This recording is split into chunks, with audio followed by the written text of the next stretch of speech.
الحمدللہ وحدہ والصلاۃ والسلام علی من لا نبی بعدہ اما بعد اعوذ باللہ من الشیطان الرجیم بسم اللہ الرحمن الرحیم وما اموالکم ولا اولادکم بالتی تقربکم عندنا زلفا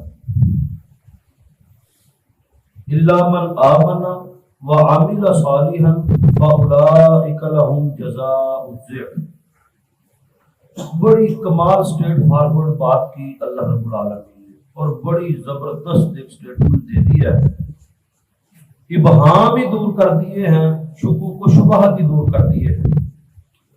وما اموالکم ولا اولادکم، تمہارا مال اور تمہاری اولادیں اس قابل نہیں ہیں کہ تمہیں اللہ کے قریب کر دیں۔ تمہارا مال اور تمہاری اولادیں ایسی نہیں ہیں کہ باللتی تقربکم عندنا زلفا، کہ تمہیں تمہارے رب کے قریب کر دیں۔ الا من آمن وعمل صالحا، جب تک تو خود ایمان نہ لے کر آئے اور خود نیک عمل نہ کرے۔ فاولئک لهم جزاء الضعف، تب تمہارے لیے اللہ کے ہاں دو اجر ہے۔ یعنی جب تک بندہ خود نیک نہیں ہوتا، خود نیک عمل نہیں کرتا، خود جہنم سے دور رہنے کے لیے اور جہنم سے خود کو آزاد کروانے کے لیے خود عمل نہیں کرتا، اور جنت میں داخلے کے کچھ اپنے پلے عمل نہیں ہے، تو کسی کے کندھے پر بیٹھ کر جنت نہیں مل سکتی، یہ پکی بات ہے۔ اور یہاں پر جو قرآن مجید، اصل میں قرآن مجید کا ایک حصہ دوسرے حصے کی تشریح کرتا ہے۔ قرآن مجید کے اندر ایک آیت مبارکہ ہے وَابْتَغُوا إِلَيْهِ الْوَسِيلَةَ، کہ تم اللہ کی طرف وسیلہ تلاش کرو۔ ہم نے اس کا یہ مطلب نکالا کہ وسیلہ تلاش کرو، رسول اللہ علیہ وسلم کا صدقہ وسیلہ ڈال کر، صحابہ کرام کا صدقہ وسیلہ ڈال کر، اہل بیت کا صدقہ وسیلہ ڈال کر، یا پیر و مرشد اور مریدان اور یہ یہاں پر جو بھی نہیں، وہ جو آیت اللہ نے وَابْتَغُوا إِلَيْهِ الْوَسِيلَةَ، اس کی وضاحت یہ آیت ہے۔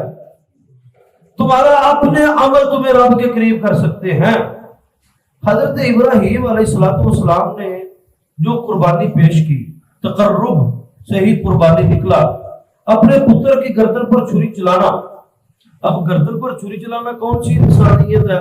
ہم یہ خیال کرتے ہیں کہ عید الاضحیٰ انسانیت اور ہیومینٹی کا سبق دیتی ہے، جی گوشت بانٹا جاتا ہے، جی خوشیاں بانٹی جاتی ہیں، اور یہ جناب جی عید اثار ہے۔ عید اثار ہے، کس نے کہا عید اثار ہے؟ کس نے کہا کہ یہ ہیومینٹی؟ اب اس کی اصل کی طرف آئیں، بیس پر حضرت ابراہیم نے اپنے بیٹے اسماعیل کی گردن پر چھری چلا کر کون سا انسانیت والا کام کیا اور کون سا انسانیت پر احسان کیا؟ یہ تو دیکھا جائے حقیقت میں تو پتر کی گردن پر چھری چلانا تو ظلم ہے، لیکن انہوں نے یہ کیا اللہ کو قریب کرنے کے لیے، اللہ کے قریب ہونے کے لیے۔ اللہ اس لیے اس کو قربانی کہتے ہیں، تقرب اللہ، تقرب الہی، اللہ کے قریب ہونے کے لیے خود کوئی عمل کرنا، خود سے نیک ہونا، خود سے کوئی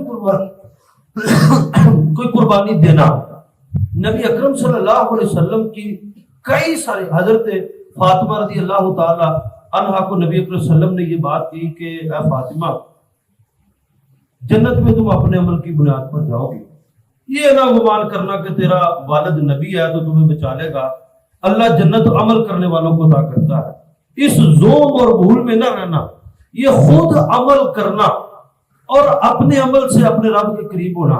اس کے مختلف ذرائع ہیں، اس کے مختلف طریقے ہیں اللہ کے قریب ہونے کے۔ پہلا، اللہ کی کتاب کی کثرت کے ساتھ تلاوت کرنا۔ نبی اکرم صلی اللہ علیہ وسلم ایک دفعہ مسجد کے اندر آئے اور لوگ قرآن مجید پڑھ رہے تھے، تو نبی اکرم صلی اللہ علیہ وسلم نے فرمایا اللہ قرآن مجید کثرت سے پڑھنے والے کو وہ کچھ عطا کرتا ہے جو باقاعدہ دعا مانگنے والے کو بھی عطا نہیں کرتا، وہ اللہ کے قریب ہو جاتا ہے۔ پھر نبی اکرم صلی اللہ علیہ وسلم نے فرمایا لوگوں میں سے اللہ کے اہل والے بھی ہیں، کہ وَمِن النَّاسِ أَهْلُ اللَّهِ، لوگوں میں سے اللہ کے اہل والے بھی ہیں۔ صحابہ کرام نے پوچھا اللہ کے رسول اللہ کے اہل والے کون ہیں؟ آپ نے فرمایا اہل القرآن وخاصۃ للہ، یہ قرآن والے ہیں اور یہ اللہ کے خاص ہیں۔ اور بڑے صاحب ہیں، بڑے عزت دار ہیں۔ قرآن میں نبی اکرم صلی اللہ علیہ وسلم نے فرمایا قیامت کے دن حافظ آئے گا۔ اب دیکھیں بہت سارے لوگوں نے کل قرآن مجید مکمل کیا ہے الحمدللہ، اور حفاظ نے بڑی محنت کی۔ اپنے بھائی صاحب کو دیکھا وہ افطاری میں صرف کھجور کھاتے تھے، پیٹ بھر کر پانی بھی نہیں پیتے تھے کہ تلاوت نہیں ہونی، تراویح نہیں ہونی، پیٹ بھرا ہوا وہ کھانا منہ کو آئے۔ اتنی احتیاطیں برتتے ہیں، سارا دن ایک مہینہ، رمضان سے بھی ایک مہینہ پہلے سے منزل نکالنی شروع کرتے ہیں۔ حافظ کے دماغ پر بڑا بوجھ ہوتا ہے اتنے لوگوں کے سامنے کھڑے ہو کر سنانا، غلطی نہ آ جائے ہر نماز کے، بلکہ یہ بیچارے ایسے بھی نے رکوع دے وچ بھی قرآن یاد کرتے رہتے ہیں۔ مطلب ذہن کے اوپر ایک پریشر ہوتا ہے، یہ آسان کام نہیں ہے۔ پھر اس کا اجر بھی اللہ کے یہاں سب سے کمال درجے کا ہے۔ نبی اکرم صلی اللہ علیہ وسلم نے فرمایا کل قیامت کے دن ہر شخص کو اکیلے رب کے سامنے پیش ہونا ہوگا، لیکن یجی القرآن بصاحب القرآن، کہ قرآن مجید صاحب قرآن کے ساتھ خود چل کر میدان معاشر کے اندر آئے گا، انہوں کلیا نہیں چھٹے گا۔ وہ اللہ کے حضور آئے گا اور کہے گا کہ اللہ اس کو عطا کرے، البسو حلتن، اس کو ہلا پہنایا جائے۔ تو نبی اکرم صلی اللہ علیہ وسلم نے فرمایا اللہ اس کو عزت کی پوشاک پہنائے گا، بڑا خوبصورت عزت کی پوشاک حافظ کو پہنائی جائے گی۔ تو قرآن کہے گا کہ یقول القرآن لربی فزدہ، اے اللہ اے تھوڑا ہے زیادہ عطا کرو، اے اللہ تھوڑا ہے۔ پھر نبی اکرم صلی اللہ علیہ وسلم نے فرمایا قرآن کی سفارش سے حافظ قرآن کے سر پر تاج پہنایا جائے گا، جس کے اندر مختلف موتی جڑے ہوئے ہوں گے، اور ایک موتی کی روشنی سورج کی روشنی ایسی ہوگی لیکن کسی کی آنکھوں کو اندھا نہیں کرے گی بلکہ آنکھوں کو خیرہ کرے گی۔ پھر وہ کہے گا کہ فیقول القرآن، پھر قرآن اپنے رب سے کہے گا ارضاہ علیہ، کہ اللہ آخری بات کی اس کے اوپر راضی ہو جا۔ پھر اللہ فرمائیں گے کہ تم گواہ ہو جاؤ میں اس کے اوپر راضی ہو گیا ہوں اور اس کو جنت میں داخل کیا ہے۔ پھر اللہ فرمائیں گے اس حافظ قرآن کو جس نے اپنے سینے میں قرآن کو محفوظ رکھا کہ والدین کے علاوہ 10 لوگوں کی سفارش کر دے ان کو جنت میں داخل کر دیا جائے گا۔ والدین کے علاوہ پتہ کیوں؟ والدین حافظ کی وجہ سے جنت میں ہے، اور جب حافظ کو تاج پہنایا جائے گا اللہ کے عرش کے قریب لا کر سٹیج کے اوپر، تو اس کے دائیں اور بائیں جانب اس کے والدین کھڑے ہوں گے اور درمیان میں حافظ ہے۔ تاج تینوں کو پہنا جائے گا، اس کی والدہ کو بھی، اس کے والد کو بھی اور اس کو بھی، تینوں کو تاج۔ اس کے علاوہ اللہ کہے گا کہ تو 10 بندوں کی سفارش کر دے، تیری سفارش 10 بندوں کو جنت میں داخل کر دے گی۔ یہ ہے قرآن مجید کے ساتھ اپنے تعلق کو مضبوط کرنا۔ قرآن مجید اللہ کے قریب بندے کو لانے کا ذریعہ ہے۔ دوسری بات تہجد پڑھنا۔ اب دیکھیں آپ لوگوں نے پورا مہینہ تراویح پڑھی ہے۔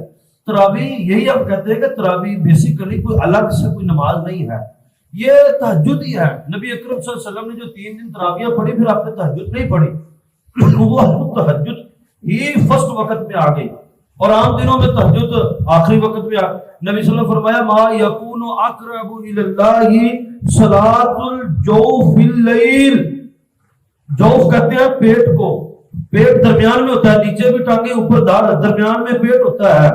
اللہ کے قریب اگر کسی چیز کو بہت زیادہ بندے کو اللہ کے قریب کرنے والی اگر کوئی چیز ہے کہ وہ درمیانی نماز ہے، رات کی درمیانی نماز، فی صلاۃ اللیل، فی جوف صلاۃ اللیل، وہ رات، وہ نماز جو رات کے درمیان میں آتی ہے، یعنی تہجد کی نماز۔ اب نبی اکرم صلی اللہ علیہ وسلم کے پاس حضرت ابو ہریرہ آئے اور انہوں نے کہا اللہ کے رسول میں تہجد پڑھنا چاہتا ہوں، جوان آدمی ہوں، اٹھ نہیں سکتا، تہجد کے وقت جاگ نہیں آتی۔ اب یہ ہمارے کنسپٹ ہے کہ تہجد واسطے سونا ضروری ہے، اب کوئی گل نہیں آگی، ایویں ہی گل ہے۔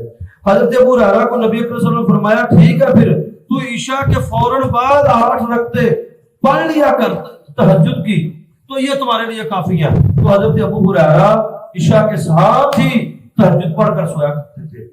اب آپ کی یہ معمول ہے احب الاعمال الی اللہ تعالی ادومها وان قل، اللہ کو پسندیدہ اعمال میں سے ایک عمل یہ بھی ہے کہ وہ تھوڑا ہو لیکن مستقل ہو۔ ایسا کوئی عمل جو مستقل بندہ کرنے والا ہو چاہے تھوڑا ہو۔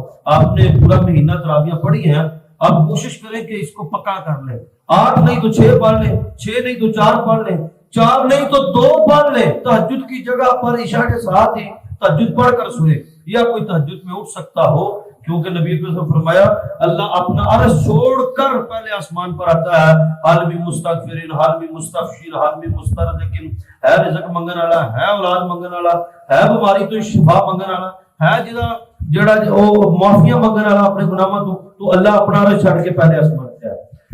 اس کے بعد ہے نوافل کی کثرت کرنا۔ عام روٹین میں نفل کثرت سے پڑھنا یہ بھی بندے کو اللہ کے قریب کرتے ہیں۔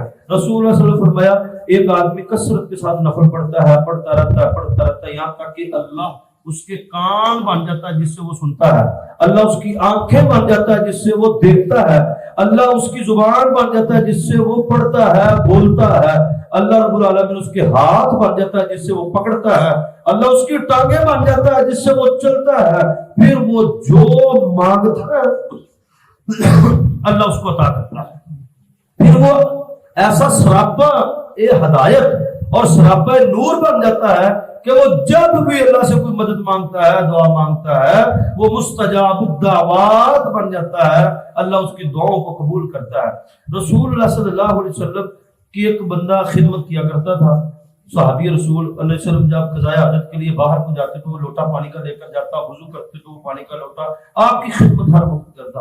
ایک دفعہ نبی کریم صلی اللہ علیہ وسلم کو اس نے وضو کروایا اور بڑا اچھا، آپ بڑے خوش ہوئے، آپ نے فرمایا مانگو کیا مانگتے ہو، آج میں تمہیں اللہ سے لے کر دوں گا۔ کہتا اللہ کے رسول صلی اللہ علیہ وسلم ایک کی گل، میں جنت میں بھی آپ کا ہمسایہ ہونا چاہتا ہوں، ایسے جو آپ کے ساتھ ساتھ ہیں، آپ سے جدائی نہیں برداشت، جنت میں بھی اللہ سے مجھے ہمسایہ مانگ لے، میں آپ کا ہمسایہ جنت میں ہونا چاہتا ہوں۔ اور انبیاء کا مقام جنت الفردوس ہے، انبیاء کا اور جنت الفردوس اللہ کے عرش کے بالکل نیچے والی جو جنت ہے وہ جنت الفردوس ہے، اور ساری جنتوں کے اوپر جو سایہ ہوگا وہ اللہ کے عرش کا سایہ ہوگا۔ تو نبی اکرم صلی اللہ علیہ وسلم فرمایا ہاں میں دعا کرتا ہوں کہ اللہ تجھے میرا ہمسایہ بنا دے جنت میں، لیکن فَإِنِّي عَلَيْكَ بِكَثْرَةِ السُّجُودِ، تم زیادہ نفل پڑھا کرو میری دعا میں مدد کے لیے، دعا میں کر دیتا ہوں، اس دعا میں میری مدد کرو کثرت سجود کے ساتھ، کثرت نفل کے ساتھ۔ جتنے نبی فرمایا جب آدمی سجدہ کرنے لگتا ہے اللہ اس کے گناہوں کو اس کے کندھے پر لاد دیتا ہے، وہ سجدہ کرتا ہے تو سارے گناہ وہاں جڑ جاتے ہیں، تو وہ خالی ہو کر اوپر اٹھتا ہے۔ پھر اگلی بات ایک ہے نفل کا سفر، پابند رہنا فرائض کا، فرض نمازوں کا پابند رہنا۔ فرائض بندے کو اللہ کے قریب کرتے ہیں، ان میں کوتاہی نہیں کرنی، ان میں کمی نہیں کرنی، فرائض بندے کو اللہ کے قریب کرتے ہیں۔ رسول اللہ صلی اللہ علیہ وسلم نے ایک دفعہ ایک صحابی آیا، اس نے کہا اللہ کا رسول مجھے مختصر سا دین بتا دیں۔ نبی اکرم صلی اللہ علیہ وسلم نے فرمایا کہ تم فرائض کو پورا کرو۔ ایک آپ نے 5 رکن بتایا اس کو اسلام کے، اور باقی فرائض بتائے۔ اس نے کہا اللہ کے رسول صلی اللہ علیہ وسلم قسم اس ذات کی جس ذات نے آپ کو سچا رسول بنا کر بھیجا ہے، ولا ازید ولا انقص، میں اس میں نہ کمی کروں گا نہ زیادتی کروں گا، جو آپ نے بتا دیا اس پر عمل کروں گا۔ مسجد نبوی سے باہر نکلا اور گھوڑے پر یا اونٹنی پر سوار ہونے لگا، گر گیا، منکا ٹوٹا، فوت ہو گئے۔